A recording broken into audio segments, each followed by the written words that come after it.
a CD is born. Once upon a time in Utah. In the late 19th century, Mormon settler Ben Jamieson, just like Ebenezer Bryce, after whom the famous Bryce Canyon was later named, had been sent by the Latter-day Saints Church to settle in outlying areas to build a kingdom of God in the mountains of Utah. However, in contrast to what modern history books want us to believe, the famous description of what is now Bryce Canyon, one hell of a place to lose a cow, which has been ascribed to Ebenezer Bryce, was actually coined by Ben Jamieson. On August 8, 1888, Jamieson and his wife visited Ebenezer Bryce and for the first time in their lives saw the eroded sandstone cliffs of the canyon.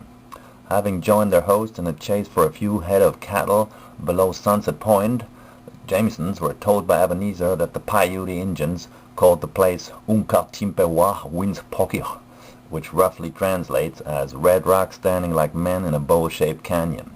It was then that Ben Jamieson remarked somewhat breathlessly, "Sounds pretty accurate to me, but I'd rather call it one hell of a place to lose a cow."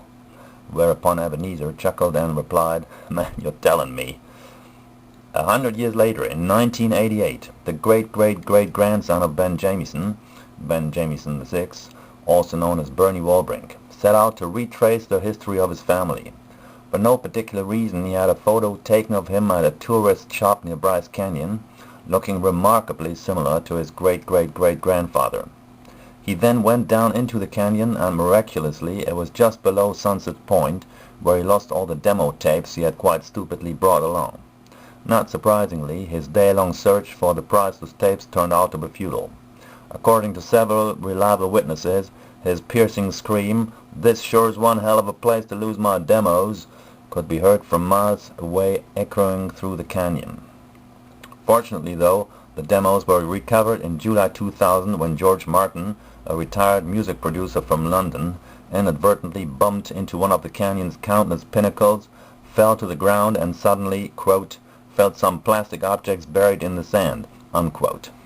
Realizing at once what a treasure he was holding in his hands, Martin did not even bother to get back to the Motel 6 he was staying at, but immediately flew back to Europe, introduced himself to Jamieson, and persuaded him to have him publish the most outstanding tracks. Now available on CD.